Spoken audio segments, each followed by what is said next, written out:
नमस्कार मित्रांनो, आज आपण बघणार आहोत ऑसिलेशनचा सेकंड नंबरचा व्हिडिओ. आता ऑसिलेशन मागच्या लेक्चरमध्ये आपण बघितलं होतं पिरियॉडिक मोशन म्हणजे काय, त्यानंतर आपण बघितलं ऑसिलेटरी मोशन म्हणजे काय आणि त्यानंतर आपण बघितलं होतं simple harmonic motion. Simple harmonic motion म्हणजे काय. आता आपण बघणार आहोत बघा, जी सिंपल हार्मोनिक मोशन आहे. जर एक्झामला तुम्हाला क्वेश्चन आला what is mean by simple harmonic motion, तर तुम्हाला जी डेफिनेशन लिहायची आहे ती डेफिनेशन मी आज तुम्हाला इथे देतोय.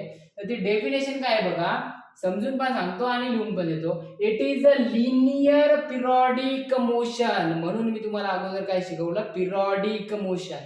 तर linear periodic motion in which the force is always directed toward its mean position. काय सांगितलं, toward its mean position and directly proportional to the displacement from the mean position. म्हणजे काय, की आपला जो फोर्स आहे, जो फोर्स कोणता, जर मी एक स्प्रिंग घेतली, त्या स्प्रिंगला काय केलं, मी मास अटॅच केलं, त्यानंतर मी त्या स्ट्रिंगला काय केलं, काहीतरी डिस्प्लेसमेंट, हा जो ऑब्जेक्ट आहे त्या ऑब्जेक्टला मी काय केलं, काहीतरी डिस्टन्स पर्यंत घेऊन गेलो आणि त्या डिस्टन्स पर्यंत घेऊन गेल्यानंतर मी या ऑब्जेक्टला काय केलं, सोडलं. जेव्हा मी त्या ऑब्जेक्टला सोडलं तेव्हा त्याच्यामध्ये काय झालं, हा जो काहीतरी एक फोर्स क्रिएट झाला आणि त्या फोर्स मुळे काय झालं, की हा ऑब्जेक्ट जसा मी सोडला तसा तो ऑब्जेक्ट काय झाला, त्या स्प्रिंग मुळे काय झाला, हा ऑब्जेक्ट वापस आला. वापस आला म्हणजे काय झालं, की त्याच्यामध्ये कुठला तरी फोर्स असेल, तर तो जो फोर्स आहे त्या फोर्सला आपण म्हणतो रिस्टोरिंग फोर्स. काय म्हणतो त्या फोर्सला आपण, रिस्टोरिंग फोर्स. आता हा जो रिस्टोरिंग फोर्स आहे तो कोणत्या डायरेक्शनला आला, आपल्या या डायरेक्शनला. आपण डिस्प्लेसमेंट जी केली या ऑब्जेक्टची, ते डिस्प्लेसमेंट आपण कुठपर्यंत केली बघा, ही डिस्प्लेसमेंट एक्स, या ऑब्जेक्टला इथपर्यंत ओढलं म्हणजे काहीतरी डिस्प्लेसमेंट झाली. मग ही डिस्प्लेसमेंट, आणि जेव्हा मी ऑब्जेक्टला सोडलं तेव्हा तिथे काय झालं, त्याच्यावरती एक फोर्स क्रिएट झाला. त्या फोर्सला आपण म्हणतो रिस्टोरिंग फोर्स. काय म्हणतो त्या फोर्सला आपण, रिस्टोरिंग फोर्स. मग आपण काय म्हणू शकतो, की हा जो फोर्स आहे, the force is always directed toward the mean position. आता याची जी सेंटरची पोझिशन आहे त्या सेंटरच्या पोझिशनला आपण म्हणतो मीन पोझिशन. त्यानंतर जेवढे आपण मॅक्झिमम त्याची डिस्प्लेसमेंट करतो त्या पोझिशनला म्हणतो आपण पॉझिटिव्ह एक्स्ट्रीम कंडिशन. आणि त्यानंतर त्यानंतर आपण बघतो बघा, त्यानंतर याची जी निगेटिव्ह कंडिशन आहे त्या निगेटिव्ह कंडिशनला आपण म्हणतो निगेटिव्ह एक्स्ट्रीम कंडिशन. बघा आता नेक्स्ट बघा, फोर्स. हा जो फोर्स आहे, हा फोर्स कोणता आहे, हा फोर्स आहे आपला, जो आपला लागलेला रिस्टोरिंग फोर्स आहे. तो फोर्स हा directly proportional to the X. X means displacement and F means restoring force. मग हा जो रिस्टोरिंग फोर्स आहे तो काय डायरेक्टली प्रपोर्शनल कुणाला, डिस्प्लेसमेंटला डायरेक्टली प्रपोर्शनल आहे. Directly proportional, right. आता बघा, मग आपण हा फोर्स आहे याला directly proportional to the displacement म्हटलो, राईट. मग आता जर आपल्याला डायरेक्टली प्रपोर्शनलचा साइन जर काढायचा असेल तर आपण काय करतो, जर आपल्याला डायरेक्टली प्रपोर्शनलचा साइन काढायचा असेल तर आपण त्या ठिकाणी काय करतो, एक कॉन्स्टंट देतो. तो कॉन्स्टंट काय देणार आहे, मग आता आपण इथं बघा, force is directly proportional sign काढल्यानंतर काय देणार मी, एक कॉन्स्टंट -k × x, राईट. मग आता तुम्ही म्हणा सर आपण कॉन्स्टंट देणार, मग हा मायनस का, मायनस कशासाठी, कारण की जेव्हा पण आपण त्याला काहीतरी डिस्प्लेसमेंट दिली, त्या डिस्प्लेसमेंट आपण कोणत्या डायरेक्शनने दिली, याला या डायरेक्शनने दिली. पण जेव्हा त्याच्यावरती जो फोर्स ऍक्ट झाला, जो रिस्टोरिंग फोर्स ऍक्ट झाला, तो कोणत्या डायरेक्शनने ऍक्ट झाला, आपला त्याच्या अपोजिट डायरेक्शनला. जी डिस्प्लेसमेंट आहे तिच्या अपोजिट डायरेक्शनला हा फोर्स ऍक्ट झाला. म्हणून जे अपोजिट डायरेक्शन असल्यामुळे आपण काय केलं, F is equal to -k × x. कळालं मित्रांनो, आपण F is equal to -ks का घेतलं, कारण की force is directly proportional to the displacement, आणि ती जी डिस्प्लेसमेंट घेतली आपण, ती काय घेतली आपण मायनस के इंटू एक्स. हा झाला आपला फोर्सचा. कोणता फोर्स? हा रिस्टोरिंग फोर्स आहे.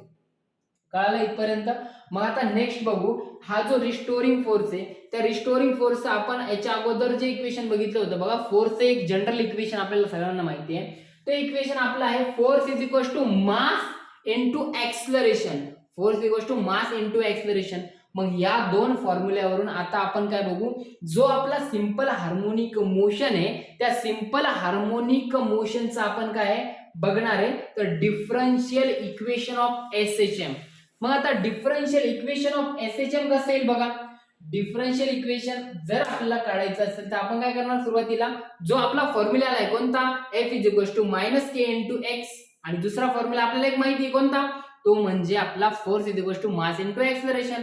मग बघा आपण डिफरन्शियल इक्वेशन कॅल्क्युलेट करा. Differential equation of SHM, differential equation of simple harmonic motion. मग बघा सिंपल हार्मोनिक मोशनचे माझ्याकडे फोर्सचे दोन इक्वेशन आहेत. पहिले इक्वेशन माझं F is equal to minus K into X, हे कसं आलं आता आपण बघितलं. त्यानंतर दुसरं इक्वेशन जनरल इक्वेशन माझं काय, माझ्याकडे काय फोर्सचं तर force is equal to mass into acceleration. मग ह्या दोन इक्वेशनला मी काय केलं, कम्पेअर केलं. कारण की बघा इथं पण फोर्स आहे इथं पण फोर्स आहे. मग ह्या दोन इक्वेशनला काय करतो मी, कम्पेअर करतो. कम्पेअर म्हणजे दोघांना इज इक्वल टू मध्ये लिहावं लागेल. मग बघा फोर्सचं पहिलं इक्वेशन लिहिलं, दुसरं इक्वेशन बघा F is equal to M into A, आणि त्याच्यानंतर बघा first equation minus K into X. दोघांना काय केलं मी, कम्पेअर केलं. कम्पेअर केल्यानंतर काय झालं की मला कॅल्क्युलेट करायचं होतं acceleration. Differential equation of SHM मध्ये मला ऍक्सलरेशन कॅल्क्युलेट करायचंय. मग मी ऍक्सलरेशनला इथंच ठेवतो. हा जो मास आहे इथं मल्टिप्लिकेशन मध्ये, इकडे गेल्यावर काय होणार डिवाइड. मग A is equal to minus K upon M into X. हा आला माझा इक्वेशन नंबर 3. नंतर बघा इक्वेशन नंबर 3 आला. बट वी नो, आपल्याला काय माहिती, आपल्याला एक इक्वेशन माहिती काय, K upon M is equal to omega square. K म्हणजे कॉन्स्टंट, एम मीन्स मास, आणि ओमेगा, ओमेगा म्हणजे काय, omega it is the angular frequency. आपण रोटेशनल मोशन मध्ये ओमेगा काय बघितलं होतं, अँग्युलर वेलोसिटी. पण ऑसिलेशन मध्ये जो आपण ओमेगा जो बघणार आहे तो ओमेगा आहे आपला अँग्युलर फ्रिक्वेन्सी, बरोबर. मग आता ओमेगा काय आपल्याकडं, अँग्युलर फ्रिक्वेन्सी, राईट. मग आता जर मला हा ओमेगाचा स्क्वेअर, के अपॉन एम म्हणजे काय, माझ्याकडे ओमेगाचा स्क्वेअर आहे. मग मला जर फक्त ओमेगा काढायचा आहे काय, तर मी काय करणार, स्क्वेअरिंग ऑन बोथ साइड. मग मी याचा दोघांचा जर स्क्वेअर केला तर काय होईल, याचा स्क्वेअर आणि स्क्वेअर रूट कॅन्सल होईल, आणि याला काय येणार आहे, स्क्वेअर रूट येणार. म्हणजे square root of K by M ही कशाची व्हॅल्यू झाली, माझी ओमेगाची. आणि फर्स्ट चॅप्टर मध्ये जेव्हा रोटेशनल मोशन आपण बघितलं तेव्हा रोटेशनल मोशन मध्ये आपण ओमेगाचा आणखी एक फॉर्म्युला बघितला होता. तो फॉर्म्युला आपला असा होता की omega is equal to 2 pi by T, right. मग 2 पाय बाय टी हा एक फॉर्म्युला भेटला ओमेगाचा. आणि दुसरा फॉर्म्युला कोणता भेटला आपल्याला, under root of K upon M, right. आता बघा नेक्स्ट काय होतं, नेक्स्ट बघा जे ऍक्सलरेशन आहे आणि व्हेलॉसिटी. आपल्याला ऍक्सलरेशनची पण डेफिनेशन माहिती आहे आणि व्हेलॉसिटीची पण डेफिनेशन माहिती आहे. मग काय असतं ऍक्सलरेशन, ऍक्सलरेशन काय असतं आपलं, change in displacement, change in velocity per unit time.